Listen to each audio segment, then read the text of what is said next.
So I think, first of all, there are some drivers that we as people cannot influence. Biggest driver there is climate change, but in broader sense. So something is changing. We see it happening all over the world. You have droughts, or on the contrary, you get floods, immense temperature swings. How do we see what we do that could influence positively how we eat and how we feed the world? Hello and welcome to the Regenerative Design Podcast. I'm your host, Mathieu Mehuis, and each episode I interview leading authorities in regenerative practices, people who excel at doing well and doing good. So are you passionate about protecting our planet for future generations while thriving in business? Well, you're in the right place, because this podcast is dedicated to making our world better and your business more successful. Hello, this is another episode of the Regenerative Design Podcast. Today we have another special guest. His name is Alexandre Van Deun, and he is the founder or co-founder of Urban Harvest, which is focused on indoor growing in controlled environments. He has an excessive list of experiences. He has studied at Flerik Business School here in Belgium and has made other experiences in bigger companies before he decided to start his own company about 6 years ago. So, Alexandre, how are you doing today? Hi, Mathieu. Well, doing very well. Sun is shining, so happy to be here, highly energized, and happy to speak about what we're doing at Urban Harvest. Amazing. Yeah. Thank you for coming on the show. My first question to you is really about how all of this started. Give me your backstory, maybe even from your early stage. Where did the idea come from? No, cool. We incorporated the company in 2018 together with my business partner Olivier. We met at a business school where, let's say, amongst many students, we kind of made the pact of, well, if one of us had a multi-million-dollar idea, that we would call each other. And to me, it was me calling after 4 years after graduation. Called Olivier and asked him literally, well, do you want to become a farmer? And let's say the journey kind of kicked off over a beer, where we discussed some kind of rules and guidelines. And we are fast forward 6 years, close to 19th of March will be our 6-year incorporation anniversary. So time's flying. Oh, that's amazing. So it's been 6 years. That's incredible. Most entrepreneurs, they kind of get stuck at 3 years. Many companies go bankrupt after 3 years. So tell me about these early stages of founding the company, because now that you're here like 6 years, it does sound like everything is going well, but I'm pretty sure that it wasn't just an overnight success. Tell me, how was this early stage of founding the company? The truth hard. It was no given. So let's say both Olivier and I were coming from the corporate world. We're kind of living in our golden cages, and then we freed up ourselves, but also meant, well, no salaries anymore, no company cars anymore, no insurance, no nothing. So we just saw, let's say, our bank account month after month decreasing. So kind of painful moments, but also, let's say, I think a very good learning school, because you kind of learn being fully bootstrapped, and every euro that we would spend, we were thinking, well, is this really wisely spent, and are we going to gain some insights or some value or so long? So we started actually at the back of a supermarket, where we kind of pitched the idea, and then the owner said, I like it, because, well, back at the time when he was young and launched his first company, he said, I also received the favor of a company owner to give me some free space. I could do kind of whatever I wanted, and same thing for us. We also did more over what we wanted. So we had a production facility. Well, I don't know if it's a production facility, but a kind of a garden shed-ish thing of 9 square meters big, where we wanted to test and validate 3 things. Because let's say none of us had a background or parents in agriculture. So let's say rather important, well, can we grow, first of all, crops in a fully controlled environment? Secondly, are we able to sell those crops at a market competitive price to potential prospects and clients? And then thirdly, I think even most importantly is, well, do we like what we're doing? Because as I said, none of us had a background in farming, no experience, no knowledge, no links to that industry, and kind of were able to validate those 3 elements within 3, 4, 5 months, and that kind of led us to push quite hard. So by the end of 2018, we did a small seed round to build our larger farm. At the same time, we closed the deal with the second largest retailer of Belgium, worked with the company called Deleuze. And then by June the year after, so by June 2019, we delivered our first crops to their national distribution center. Of course, you're going to ask me, what did you do in between? Well, we built the farm ourselves. So we didn't use subcontractors. So it went going from pulling cables, installing all the irrigation, all the rags, lighting, name it. The software, we wrote everything ourselves. So quite a hassle, knowing that when we were in production, we were growing 60,000 crops a month. So it was not just a hobby project anymore. So we had to deliver every day to the DC, and well, if Deleuze came up with an order, well, it was, we had to deliver. It was not like, well, today we don't feel like it, we're staying home. No, it was the crops were growing, so we had also personnel also and joining the company. So it was more, let's say, responsibilities actually went up. So there, well, you need to be there and make sure that everything runs smoothly. We're growing, maybe just for information, aromatic herbs. Yeah, that's so it. With when you're all parsley, all coriander, all Thai basil that you found in the shops was coming from, let's say, our facility here in Brussels. Yeah, that's incredible. So at first you really focused on aromatic herbs for the retailers, or what was the main focus from scratch? Yes, so main focus was on retailers. So Deleuze was our biggest client. Second client that we had was the do-it-yourself shops, Aveve, mostly active in Flanders. And then we had a small high-end chain called Farm in Brussels and the neighboring cities. And then we exported a bit also into France. So we're very proud that we were able to see our crops even getting up to Nice. And enjoyed that journey. Let's say we divested that part of the business end of 2022 to then focus 100% on what we're doing at the moment. So developing growing technology for the production of strawberries independently on location, climate, or seasons. Yeah, that's amazing. I have a question that is related to a more global food system approach.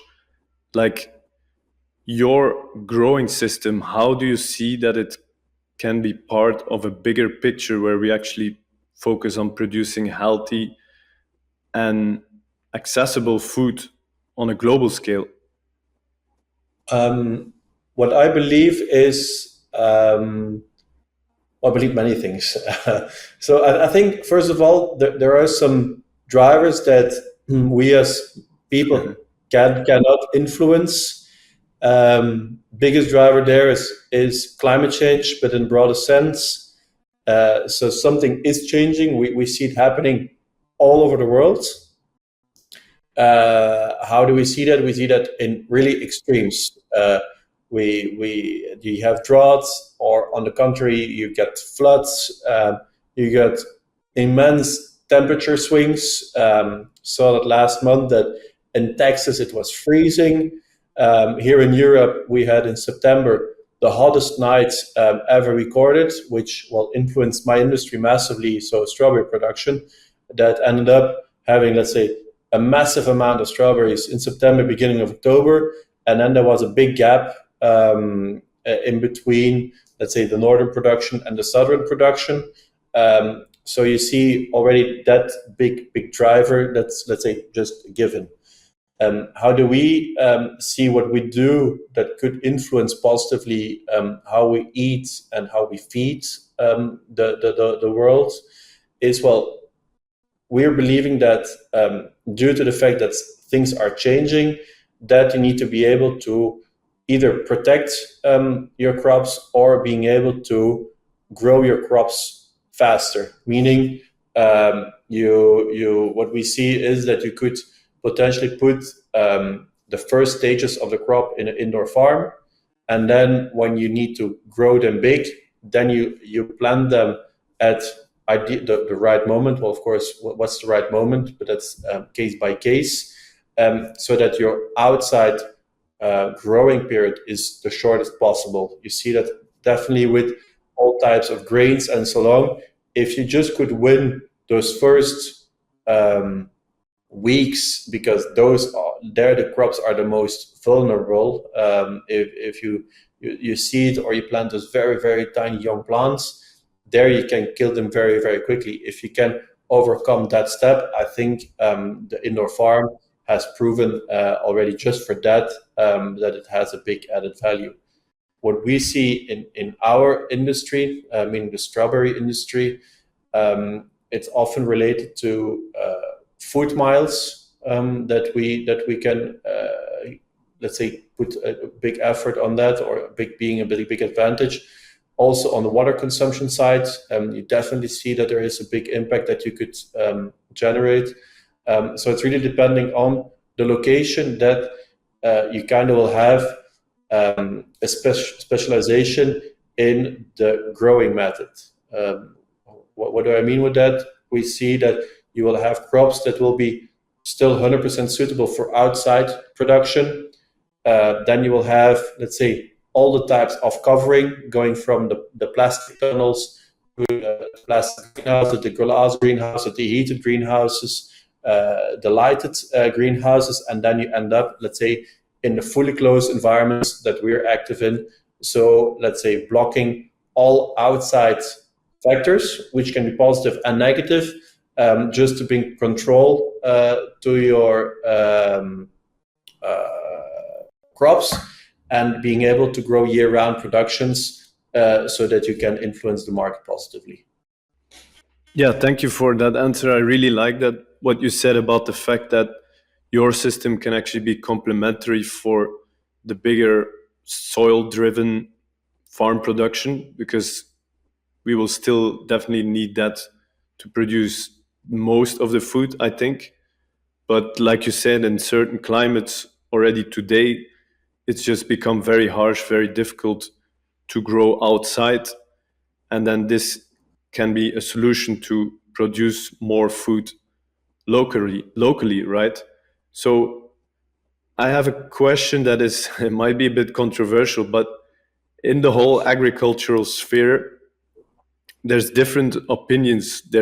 I would say nowadays, there's the regenerative agriculture group, which is really focusing on soil health, improving soil, and by that we can actually sequester carbon into the soil. Then there's the other focus of organic farming, which is really about, okay, let's get rid of chemicals. And then there's more innovative farming ways, what you are doing. Like, I would like to hear from you what your take is on the fact that some people say that growing without soil cannot produce healthy, sustainable food. So I'm just playing the advocate of the devil here. So I'm happy to hear your take on that. I think first of all, we need all types of farming that, let's say, have least impact on the climate and on, let's say, on planet in general. And of course, you can have that in multiple ways. As you were saying, regenerative farming is focusing on one thing, organic farming is focusing, let's say, on another element. What we're doing is focusing on even other elements. Related to your question, is food that you grow soilless valuable, nutritious, tasty? Well, we send our strawberries that we've grown in our facilities to labs, and what we've showed is that for some elements we're way higher than what you can find outside. It's what we enable our farmers to do is being able to grow disease-free, pesticide-free in the most optimal way, but let's say without interfering with the genetics of the crop by forcing the crop. What we are kind of just doing is giving the crop every element that it needs at the right moment, in the right quantity, in the right dosage, but without excess. So you should kind of see a crop is kind of like a factory. You put things in, meaning fertilizers that you either find in the soil or that you give with your irrigation water. You put heat on that. You put light meaning energy, which the crop can transform via photosynthesis into sugars. So you have a lot of ins. You have the transformation in the crop, like you have also in the human body. We eat, we drink, we eat multiple things. The body transforms it into many things, and then it produces some nice things, meaning in our case, strawberries. So let's say the lab results kind of gave us the conclusion that what we're doing is good, it's tasty, and on top of that, we don't impact the environment. We can work 100% with clean energy because, let's say, energy is our main energy source. And on top of that, we don't pollute soils like some farming techniques used to do or are still doing in some regions of the world. So I think it's just a matter of looking at data, and we are, let's say, our company is everything except of gut feeling farming. So what we do is only data driven. So we measure even plant activity. So what we see even, is the plant still active with the light that we're giving? Is it reacting to the irrigation that we're giving? Is it happy in the environment that we create? Although it looks artificial, it's, let's say, the optimal natural conditions that you can find outside, but we just give them consistently in the right dosage as the crop would need. And I think that's a bit the difference, but still believing that there are so many crops that you can grow in a, let's say, perfectly 100% natural way, meaning outside, of course, if climate conditions and market conditions allow you to do so. Yeah, that's really interesting that you mentioned that in that way. What I'm really curious about is about the mineral content of the food, because the minerals that we eat in our food are an essential part for our human health. Now, you don't have soil. Is there ways that you incorporate minerals into your system to get that mineral content? Exactly. That's a bit the thing that we do. It's we give what the crop needs, and there again, is soil the thing that you need to get minerals in your crop, meaning the technical word substrate? Or do you need, let's say, the composition of all the fertilizers that allow the crop to build those minerals into their fruit or vegetable? So in that regard, pushing, let's say, kind of the question back, is it soil or is it fertilizers that you need? In our opinion, it's fertilizers. Of course, in the right doses, with the spores, with everything. So we don't just do the NPK. We bring way more elements into our systems with the micronutrients and so on. So if you bring all of these into the system, we send our crops to the labs, and we not only do that for the strawberry, but also for the plant itself. And there, what we see is, well, super healthy crops. So I think it's kind of a proof that what we're doing is that we're moving in the right direction. Yeah, I really like that. And what you mentioned about, is it either the mineral contact or the fertilizer? And I think it's kind of obvious, but one important aspect that we are forgetting here, and I think it's the most important one, is water. Because it doesn't matter what condition you're growing, being indoor, being outside, if you don't have water, all life will die. So I think Exactly. that's another good argument as well, to say like we can actually grow without soil, obviously with specific mineral conditions and fertilizer like you mentioned, but it can perfectly work. And in fact, I was in Canada this week, and I was talking to a farmer who used to be really about like the regenerative trend about soil is life. And he spent some really serious time in investigating everything about microorganisms, soil health, everything. And he now is actually concluding that it's really about water rather than soil. In fact, that water is the only thing that we need in addition to the medium. So soil can be a medium, or your system can be a medium to grow healthy food. And he was actually going really crazy about, I don't know if you heard about activating water, but he said that if you put a vortex in water, so you energize it, that it creates an electric charge, and that minerals can attach better to this. Is this something that you are experimenting with as well?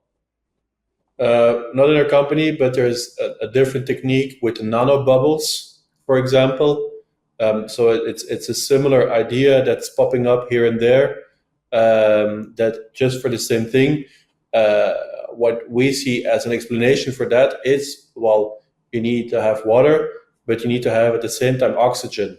That's the reason why you often see, well, also the crops die because a lack of oxygen. So it's really making sure that you again enable, or you make, let's say, the fertilizers accessible for the roots, and as soon as you can break them down in smaller pieces, of course, for the roots it's easier for the uptake. So of course it has very beneficial consequences for your crop production. This podcast is brought to you by the Garden of Your Dreams Masterclass. Are you struggling with finding the right tools and tricks for your garden? Are you lacking the confidence to cultivate the garden you have always wanted? Do you have a backyard with lots of potential, but you get overwhelmed by the lack of knowledge and time to do gardening? Then the Garden of Your Dreams Masterclass is for you. Yeah, that's amazing. And I have one other question related to that, and we might go now into very specific biology.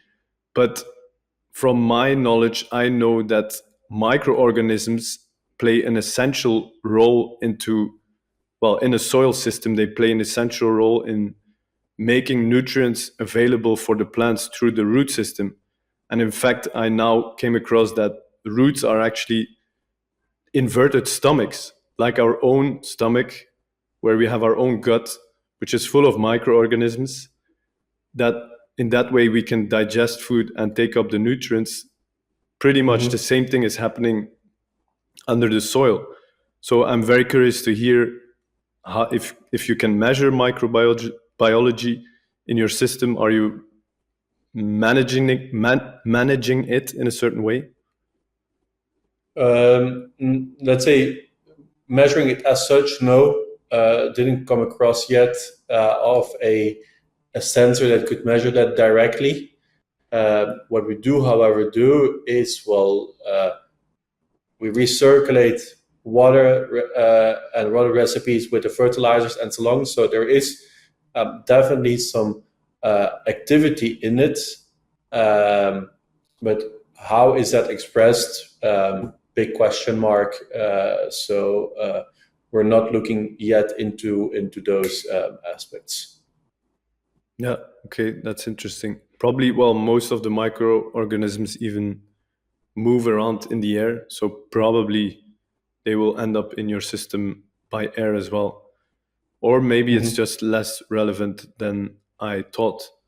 So now I want to get more specific about your personal journey. Was there any part in your when you were younger that you could trace back to that you would become a farmer, or is this like something that came out of the blue?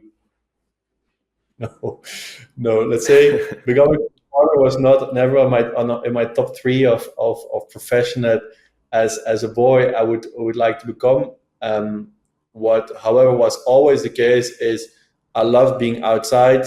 I used to live at my parents' house with a massive garden and living literally between fruit trees and so on. So it must have had an impact on me, and just the fact of everything that I try to do for the moment, is it personally or professionally, is kind of always related to what can I do to make life better in a broad sense. Is it eating less meat? And if I eat meat, I only eat qualitative meat and not the garbage that you can find with the 1+2 extra. I just find it disgusting, those things.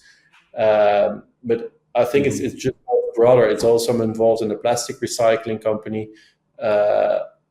So it's just finding the ways, how can I kind of make a positive impact on the world? Is it even on the small scale possible?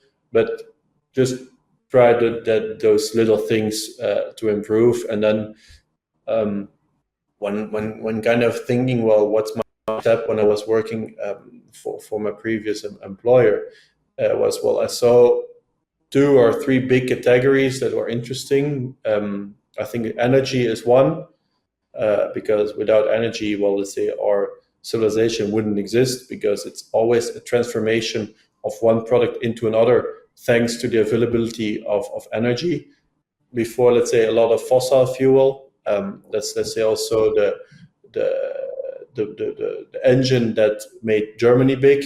So their cheap access to gas made, let's say, the big concerns and the thing very profitable and impactful. So believing that there is still a lot to be done, and that you see that at the moment.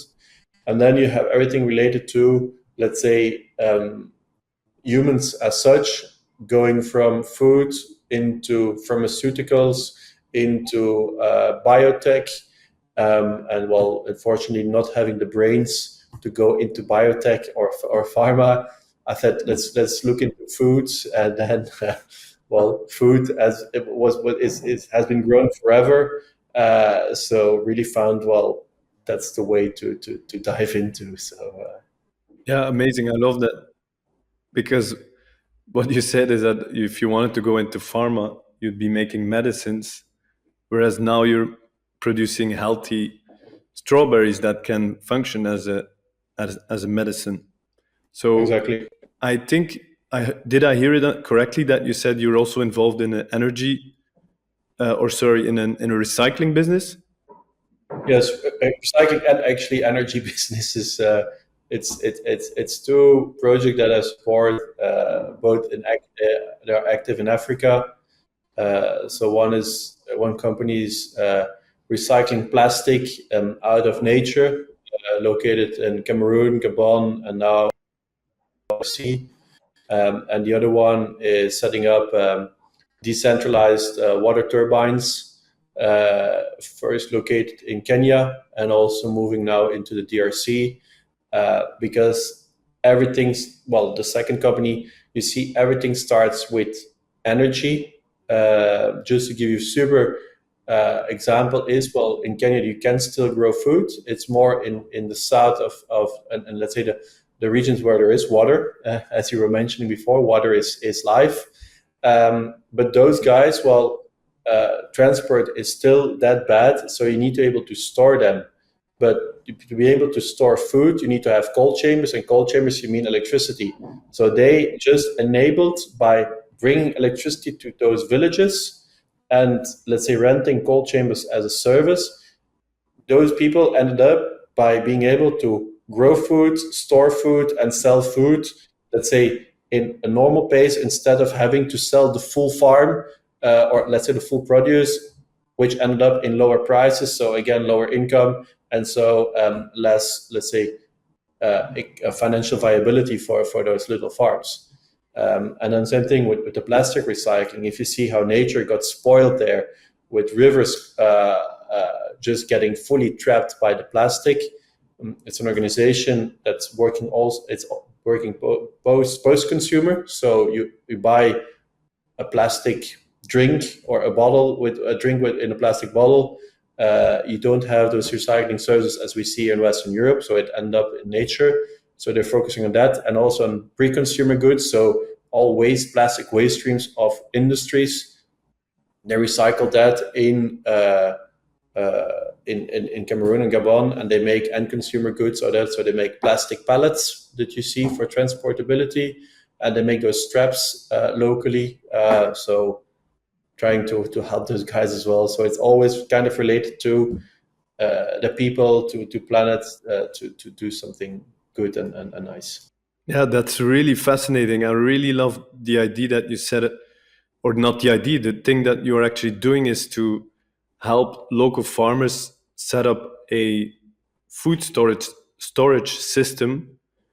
And if I understand it correctly, it's fully with a decentralized sustainable energy production. So there's no harm to the environment to produce that energy. And in that way, they can actually extend their ways of selling their produce locally. They don't have to ship it around. So yeah, that's really incredible. Can you explain it a bit more in depth even? Yeah, company in Canada is called Hydrobox. And the thing is there that you have plenty of rivers, and what they're doing, they're derouting a part of the river to go through the turbine. They do that also in a fish-friendly way, just to being able that fish are not trapped in the turbine. And then they make those mini grids. So for the villages that are either having generators or just no energy. And as soon as, let's say, you bring that energy to communities, to villages, all the possibilities open up. You couldn't even have this call over there because there is no energy available to charge your computer, or even setting up the mobile network, which you need electricity for, again, to power up the antennas. So it's as soon as you have energy, stable energy, you're able to do so. They are also selling an energy to a tea producer and so on. So, and to schools and to families that didn't have access to electricity. So as soon as you have electricity, you have all the organizations say, do you want to have a computer for education purposes? Yes, give me the computer because I now have power. So it's kind of that first building stone that if you have it, then all the services can come. You can use your phone. As you know, Africa, everything goes over the mobile phone. At least you can charge them. You have your bank account always available in your phone. So it's a super interesting dynamic, and I think it's the same thing with what we try to do with our indoor farms. It's enabling people to have access to, is it electricity or is it to have sustainably grown strawberries year-round available without pesticides. So it's kind of a link that you more or less see in most things that I try to set up or to support or to be kind of an ambassador for or name it. Yeah, that's really incredible. I love this because the question that I really like, or not the question, but the aspect of looking at food production also as an energy source, and then also being really careful on how you produce the energy for your system, then we can actually resolve many issues and in fact empower local communities in becoming self-sufficient, even growing their economy, so that they don't even have to migrate, because that's also a big issue we are facing in Europe, that we have huge waves of immigration because of climate change and because of poverty, probably also because of conflict, but that's less and that's more difficult to influence. But what you are doing in those communities is really making sure that they have a livelihood and beyond that. So congratulations to that. That's something really powerful. Maybe to add on that, but because let's say we're speaking about Africa, but we're setting up a Canadian project up, and there you say self-sufficiency and so long. It's even for a country like Canada, it's a federal strategic pillar that resulted after the COVID crisis, or let's say during the COVID crisis. Even that country got into food troubles. So access to qualitative, healthy food was even in Canada and provinces like Ontario experienced it even in regions food shortages. So it's often a case. Same thing with the Middle East, and the Middle East is just too hot, too dry to grow crops. So they're relying on third countries to grow food for them that they import then via planes, via boats. And even it's for those guys a strategic pillar to say, no, we want to increase our self-sufficiency just to make sure that we're less dependent on third countries. Because a small virus like COVID did have massive influences on their, let's say, economy and day-to-day life. Yeah, that's really interesting, and I like how you opened it up to the whole world, because like Canada, it's now a country that I've spent some more time in, and it's true, like in a way they really have long and cold winters, so it's mostly impossible for a long extended period of the year to grow outdoors. And even if they grow outdoors, their growing season is so short, so they can't even grow everything. So lots of the produce gets imported from Southern California, maybe even Mexico. So, and Exactly. like you said, with these type of events, then when the food doesn't come anymore, you're in trouble. So I really like that this system is actually improving the food security for each and every country, the food sovereignty, which is often talked about, right? Exactly. So yeah, trying to put ourselves in that field and going step by step. Nice, amazing. So I'll still have two questions for you. So one, my second last question is, okay, let's say I am, or I want to become a farmer. I want to become a strawberry farmer. Can people just reach out to you? Can you support them in that journey, or how does that work? Maybe this becomes interesting for the audience if they feel like, I want to become a strawberry farmer. No, I think definitely everybody can reach out to me. I think that's always welcome to contact me. What's I think important when you believe, well, I want to start farming, even not necessarily with our technology. I think it's important to first of all know, can I generate offtake? Meaning, well, can I generate the sales that I would need to, let's say, make a decent living out of my food production? What we often see is people that are focusing too much on the technology and less on the business side. Because again, if you have sales, all the rest you can optimize. If you don't have a top line, so no turnover, well, you can optimize as much as you can, but optimizing zero with a lot or less will still be zero. So that's often my first question. Do you have offtake, or can you generate the offtake which is needed? And then secondly, I try to, let's say, make people understand that food is a volume-driven business. You're not selling one strawberry. Maybe in specific cases you can sell one strawberry for a crazy price, but let's say in the majority of the regions, food is volume-driven, and that's a thing that people often tend to forget. You need to have offtake, you need to have volume. So that means if you want to grow volume, you need to be able also and being aware that you will need to invest quite some money in it. So it's kind of paying it forward to harvest later on. Look at all farms today.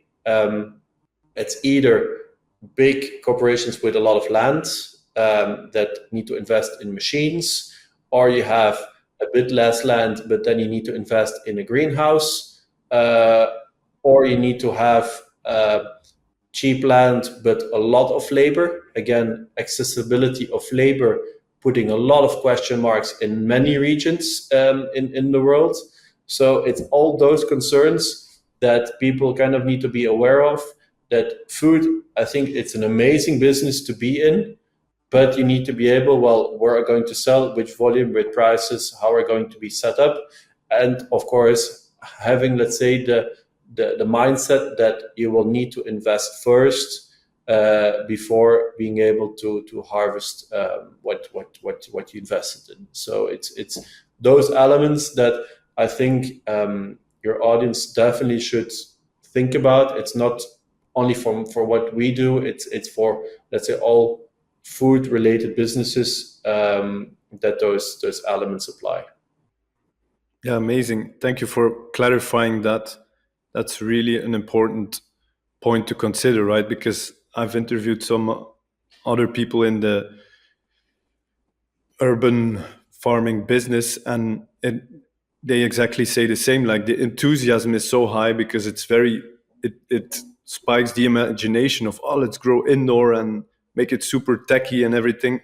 But then at the end of the day, if you can't sell your products, or you don't have the right price, or your offset doesn't work, you're out of business very soon. So thank you for bringing up that argument to really consider that. And I guess, or maybe relate a follow-up question to that: how do you deal with that? Do you start back end and contact retailers, like, what do you need at what time of the year, or how do you cope with that?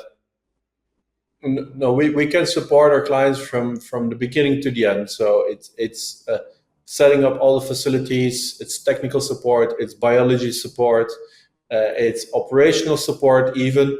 What we don't do at the moment is, let's say, the business case, because that's locally driven. So they often need to understand, how is the market looking like? Would I need to contact? And that's often, especially if you go a bit further away, it's if we would contact them, there's potentially a culture gap, or we don't, let's say, communicate in the most efficient way. So let's say we could kind of consider that we are really behind the scenes and making sure that everything goes as it should be. And then the sales part is for our partners, although we also now execute projects under our own control, where, let's say, we do the production ourselves as well. So there again, if in your audience there are people that are interested in buying the strawberry as such, so not the technology, also happy to speak with those guys. That's a deal that we landed in Canada. It's we set up our own technology, we operate it ourselves, and we sell the crop or the produce to a distributor that spreads the word. Wow, that's amazing. Really cool. So yeah, on that note, I want to ask you the final question. and this is a bit of a different question in a sense. So let's fast forward 50 years from now. You've been well developed in your career, and you get an award from the United Nations, because an award for food security. So you go to the United Nations to receive your award, and you're asked to get on stage and give a speech. What do you say? Good question. Never thought about receiving that type of question. I would say that change is possible as long as you believe in it and commit 100% to that, and that kind of being positive in what you do and what you say and how you act and how you react, that you really can change the world for better. And if the United Nations would award me, I hope it would mean that I would have changed, let's say, the world at least for a slight or a little better, so that even people out of small Belgium are able to, let's say, drive a positive change. Yeah, perfect. That's very humble of you. So, Alexandre, how can people reach out to you? What is the best way if they want to get in touch with you? Send me an email. So my first name, Alexandre, at vertiberry.com or urbanharvest.eu, depending on what you like. Or if you go to a website, you send an email or at vertiberry.com, and there you fill in your contact details, and I'll reach out to you guys. So, or via you, Mathieu, can also be forwarded over you. So multiple ways to contact us. Next week we are in Berlin at the Fruit Logistica. Yeah, we will put all of that in the show notes. Thank you, Alexandre, for coming on the show. This has been really valuable, and thank you for bringing your personal story. Thank you, Mathieu.